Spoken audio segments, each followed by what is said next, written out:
kuwasalimu katika jina la Yesu Kristo. Ninyi ambao mmekuwa waaminifu katika kujifunza neno la Mungu, lesoni ya shule ya Sabato, mwongozo wa kujifunza Biblia. Katika robo hii ya pili mmekuwa pamoja nasi katika safari hii. Hongera kwenu nyote ambao mlikuwa mkisoma masomo haya siku baada ya siku. Niwakumbushe tu kwamba mmojawapo wa malengo za shule ya Sabato ni kujisoma Biblia siku baada ya siku. Kwa hivyo tunapofanya video hii isiwe ikitosha kwako kusema nimejifunza lesoni. Hii ni kifupi tu kinachokuhimiza kusoma Biblia. Na unaposoma Biblia uwe na ushirika na wengine na wahubiri pia ukiwaandaa kwa ujio wa Yesu mara ya pili. Bwana Yesu asifiwe. Itakuwa ni furaha na raha kukutana sote jinsi tutakuwa tumejifunza neno la Mungu na kuandaa wengine. Kwa hivyo unaposoma somo hili usikose kusubscribe. Pengine ulikuwa hujajiabone, na mara nyingine ulikuwa ukifuata somo peke yako. Baada ya kusoma somo huo ukiyasambazia wengine, ni mbinu ya kuandaa watu kwa ujio wa Yesu mara ya pili. Somo hili tunafikia mwisho. Ni robo ya pili mwaka 2025 ambayo ilikuwa ikizungumzia kuhusu vidokezo, tamathali za semi, ishara. Kwa hivyo tulijifunza ama tunaendelea kujifunza katika robo hii. Tunajifunza jinsi ya kujifunza ama ya kuelewa unabii wa Biblia. Ni yale ndio masomo ambayo tumekuja kujifunza kabisa katika robo mzima. Leo nafikia somo la 13. Kwenye robo hii tumejifunza masomo fulani kama kanuni kadhaa za unabii. Na hapo tumeona kwamba unabii, kinyume na mawazo ya watu wengi ambao wameuogopa kusema kwamba haiwezekani kuelewa unabii wa Biblia ama ufunuo, ni vigumu kabisa. Neno la Mungu limetuonyesha kwamba maandiko ambayo Mungu alivuvia kama unabii, hawezi kuweka mambo ambayo hataki watu waelewe. Ikiwa unabii umeandikwa katika Biblia, tafsiri yake pia imo katika Biblia. Kwa hiyo Biblia inajitafsiri yenyewe kupitia Roho Mtakatifu. Mtu akisoma kwa unyenyekevu, kwa maombi kabisa, hakuna kitu ambacho hatakielewa katika unabii.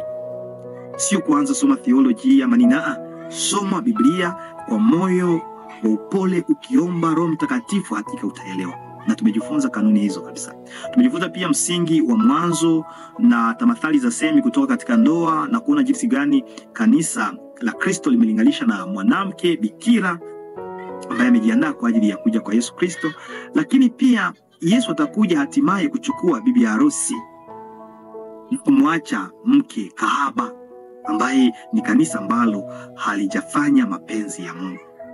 Tulijifunza pia kuhusu mataifa sehemu ya kwanza, mataifa sehemu ya pili, na kuelewa pia kafara. Hapo kulikuwa masomo muhimu kabisa ambayo sitayarudia yote, lakini ikiwa pengine ulivutiwa na mojawapo wa masomo haya, masomo 13, unaweza kuandika hapa kwenye comment nini kilikubariki, kwa sababu mimi ama mtu mwingine yeyote ambaye atasoma kwenye comment, akisoma naye pia aweze kubarikiwa jinsi ulivyobarikiwa. Tumejifunza pia kuhusu msingi ya unabii na katika Zaburi sehemu ya kwanza, katika Zaburi sehemu ya pili.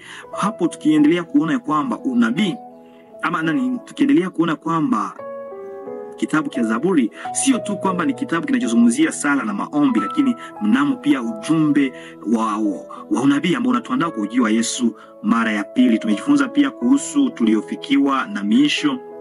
Hapo tukajifunza kuhusu Ruth na Esther na watangulizi. Lakini leo 13 tunazungumzia tamathali za semi za ule mwisho, kwa sababu leo ni siku ya mwisho kwenye robo hii. Kabla hatujaingia kwa kifupi tu kwa somo ya 13 kwa dakika sijui 5 hivi ngapi, tuwe na ombi. Bwana mtukufu, asante kwa somo hili. Asante kwa kuwa pamoja nasi katika safari hii ya kujifunza neno lako. Utubadilishe na masomo yote ambayo tumejifunza katika robo hii, tusibaki jinsi tulivyokuwa, tuyaishi na tuyaweke maandani. Andaa mioyo yetu kusikia ukweli wako kwa kifupi, katika jina tukufu la Yesu Kristo, amina.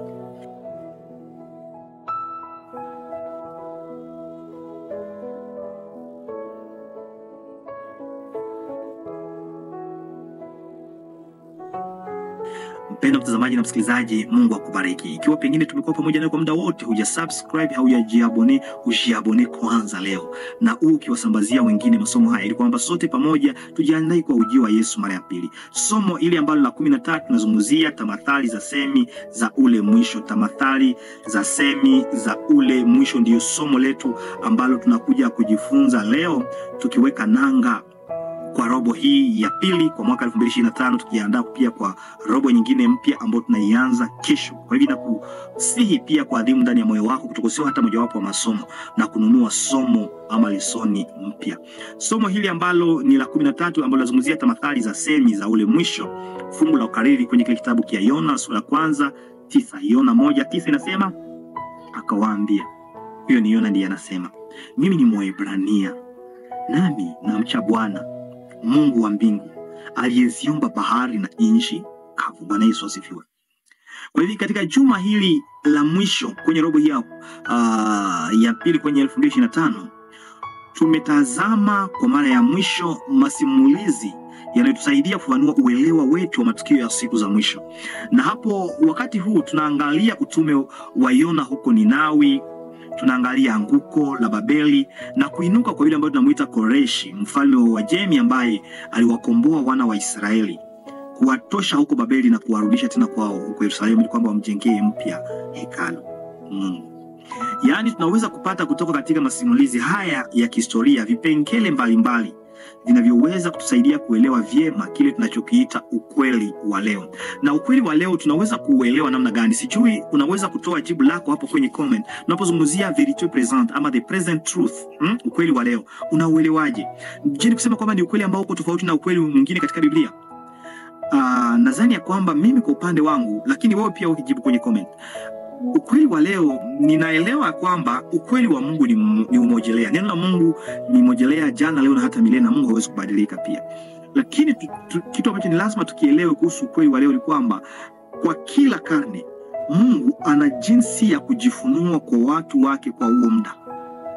Lakini sio kwamba maagizo yake yanapishana, anajifunua kwa kila karne kwa kipekee. Kwa hivyo tunakuja kujifunza neno la Mungu katika somo hii ya 13 tunapozungumzia huyo nabii. Kwenye fungu la kukariri tunaona anapojitambulisha. Huyo nabii ni nani? Si mwingine isipokuwa ni Yona. Tunajua kisa cha Yona ambaye aliitwa nabii mkaidi, na aliitwa nabii mkaidi kwa nini? Kwa sababu alitumwa kwenda Ninawi lakini akakimbia kwenda Tarsisi. Unajiuliza kwa nini nabii amaitwa nabii mtu wa Mungu ambaye ana jukumu ya kunena kwa niaba ya Mungu, lakini anaogopa kazi yake, anakimbia. Inasemeka kwamba huko Ninawi hapakuwa mahali rahisi pa kuhubiria. Palikuwa na watu makaidi, watu ambao walikuwa wanaua watu kabisa. Hata kwenye kuta za huko walikuwa wanaweka picha za watu ambao walisubutu kuhubiri na wakauao. Kwa hivyo unapoona hizo picha wakisema wewe pia hubiri, kwa maana mengine unaona kwamba kifo chako pia kimekaribia. Kwa hivyo naye akaogopa. Lakini kuna ufanana fulani katika kati ya Yona na Yesu Kristo. Angalia, Yona kama nabii anatumwa kwa watu wapagani ili wamrejelee Yesu Kristo, wamrejelee Mungu. Lakini yeye anaenda pasipo kutaka, anakimbia. Yesu yeye akajitoa kwa hiari, akaja kwa ajili ya wenye dhambi. Walipokuwa huko kwenye meli, kwa sababu bahari ilikuwa imechafuka kabisa, na walipomuuliza wewe ni nani, akajitambulisha kwamba yeye ni mtumishi wa Mungu, anaabudu Mungu aliyeumba mbingu na nchi, vitu kama vile. Akatupwa baharini, samaki kameza, na akafanya humo siku 3. Hivyo Yesu Kristo alifanya siku 3 kaburini. Kumbuka kwamba Yona alifanya siku 3 kwa sababu ya ukaidi wake, lakini Yesu alifanya siku 3 kwa ajili ya dhambi zetu, kwa ajili ya kutuokoa sisi wenye dhambi. Kuna somo lingine ambalo tunaweza kuliona hapo katika maisha. Sisi kama watumishi wa Mungu mara nyingi tumekuwa kama Yona. Mara nyingi tunasema Yona alikuwa mkaidi, kwa nini hakuenda? Nasi pia kuna mahali ambapo tunaogopa. Mara unapohubiri, angalia plot inayokuwa pembeni yako, angalia sijui huyo jeshi anayekaa karibu na wewe, sijui ama mtu huyo mkuu kwa ajili ya niseme ya cheo anachokuwa nacho katika mji. Unaogopa kuenda kumhubiria. Sio kwamba hata atakuua kwa sababu ya cheo. Kuna mara nyingine tunaogopa. Sijui wangapi kati yetu wamejaribu kumhubiri rais wa nchi ama mawaziri ama sijui makamanda, majenerali, sijui watu kama na wale sio kwamba watatuua, lakini naogopa kwa sababu ya vyeo vyao. Sasa itakuwaje kwa wale ambao tunawajua kwamba ni makaidi, wa rebel? Nasema uende kuwahubiri. Sio rais. Lakini Mungu anapotuita kufanya kazi yake leo, ni lazima tuende hubiri. Ninachokifurahia kitu kingine ni kwamba alijitambulisha huyo Yona katika hiyo somo, alijitambulisha kama mtu wa Mungu anayeabudu Mungu aliyeumba mbingu na nchi. Kwa maana mengine alikuwa anatangaza ujumbe wa malaika watatu ambao wanatualika kumcha Mungu na kumtukuza yule Mungu aliyeumba mbingu na nchi, huyo Mungu muumbaji. Kwa hivyo alikuwa na injili kwa ajili ya wale wasiomjua Mungu.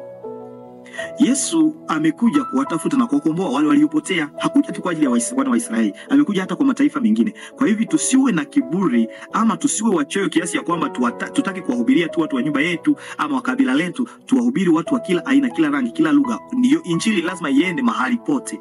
Alijitambulisha kama mtu wa Mungu. na wewe mahali unapopita unajitambulisha kama nani, ama watu wanakujua kama nani. Unaposema wewe ni nani, watu wanakuelewa vizuri kuliko jinsi nyingine.